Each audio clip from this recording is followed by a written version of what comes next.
Hi friends, Suparna ఫ్లేవర్స్‌కి స్వాగతం. ఈరోజు మన రెసిపీ వచ్చేసి పైనాపిల్ ఫ్రైడ్ రైస్.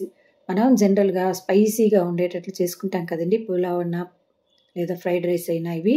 కానీ ఈసారి డిఫరెంట్‌గా పైనాపిల్ తోటి స్వీట్ అండ్ హాట్‌గా డిఫరెంట్‌గా ఉంటుందిది.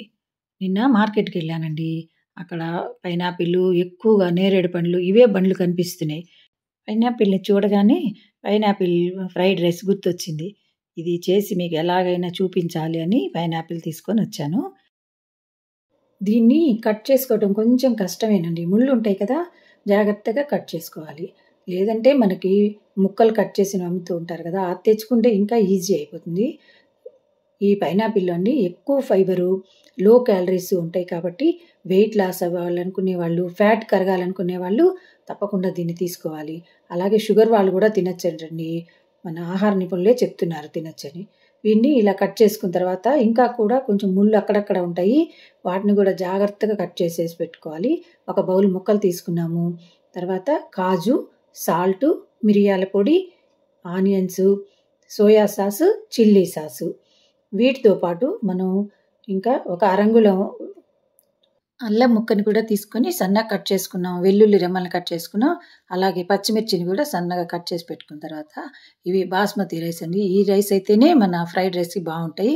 వీటిని ఒక బౌల్ తీసుకొని వీటిని 2 సార్లు శుభ్రంగా కడిగేసుకొని మనం ఒక కప్పు తీసుకున్నాం కదా! 2 కప్పుల నీళ్లు పోసేసి దీనిలో కొంచెం షార్జీరా అలాగే 2 స్పూన్‌ల నెయ్యి కూడా వేసుకున్నామంటే అండి మంచి స్మెల్ షార్జీరా, నెయ్యి కూడా. మంచి స్మెల్లే కాకుండా మంచి రుచి కూడా వస్తుంది ఇది వేయటం వల్ల. ఈ రెండిటిని వేసి దీన్ని కలిపేసి ఇది పొయ్యి మీద పెట్టుకుందాం. ఇప్పుడు పాన్ పెట్టి ఇందులో ఆయిల్ వేసుకున్న తర్వాత సన్నగా చాప్ చేసుకున్న ఉల్లిపాయలను వేసి సన్నని మంట మీద మంచి కలర్ వచ్చే వరకు వేయించుకోవాలి. ఇలా ఇవి కొంచెం వేగిన తర్వాత ఇందులో మనం కట్ చేసుకున్న అల్లం ముక్కలు, వెల్లుల్లి ముక్కలు అలాగే ఈ పచ్చిమిర్చి కూడా వేసుకుంటాం. ఈ పచ్చిమిర్చి అన్ని కొంచెం ఎక్కువ వేసాను. ఎందుకంటే ఇంకా ఇందులో వేరే కారం ఉండదు కదా! ఈ పచ్చిమిర్చితోనే కారం అనమాట. అవి మనకి ఇందులో చూసారా ఏమి రుబ్బుకునే పని, గ్రైండ్ చేసుకునే పని ఏమీ లేదు. అన్నీ కట్ చేసి వేసుకోవటమే. ఇవన్నీ వేసేసుకొని కొంచెం కాజు కూడా వేసి బాగా వేయించుకోవాలి. 2 మినిట్స్‌లో ఇది రెడీ అయ్యేలోపు మనకి ఇవన్నీ వేగిపోయినాయి కదా! ఇందులో ఇప్పుడు మనం ఈ పైనాపిల్ ముక్కలు వేసేసుకుందాం.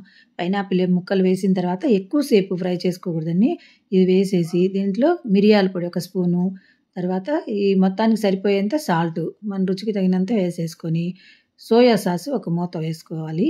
ఇది వేసుకున్న తర్వాత చిల్లీ సాస్ కూడా ఒక మూత వేసుకోవాలి. ఇవేనండి మంచి స్మెల్‌ని, మంచి రుచిని తెప్పిస్తాయి ఫ్రైడ్ రైస్‌కి. ఇవి కూడా వేసేసిన తర్వాత ఇవన్నీ సాసులు బాగా ముక్కలకు పట్టేటట్లు కలపాలి. బాగా కలుపుకుంటే ఈ ముక్కలన్నిటికీ ఈ సాసులు బాగా పడతాయి. ఈలోపు మనకి అన్నం కూడా రెడీ అయిపోయింది. బాగా పొడి పొడిగా వచ్చేసింది కదా! చక్కగా ఈ ఉడికిన అన్నంలోకి మనం ఈ ఫ్రై చేసుకున్న ఈ ముక్కలన్నిటిని వేసేద్దాం. సాసులు అన్నీ కలవాలంటే ఇవి బాగా కలిపిన తర్వాత ఒక 2 మినిట్స్ మూత పెట్టేసి ఉంచేస్తే ఈ సాసులన్నీ అన్నానికి పడతాయి.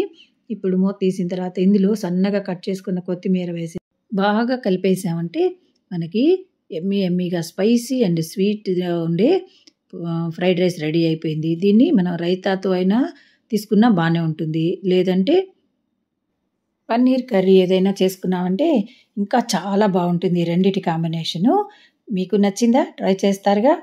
ఈ వీడియో నచ్చితే లైక్ చేయండి, కామెంట్ చేయండి, సబ్స్క్రైబ్ తప్పకుండా చేయండి. అలాగే షేర్ చేయటం కూడా మర్చిపోవద్దు. లైకు, కామెంట్ వల్ల మంచి ఎంకరేజింగ్‌గా ఉంటుందండి. తప్పకుండా చేస్తారుగా? Thank you for watching. Bye bye.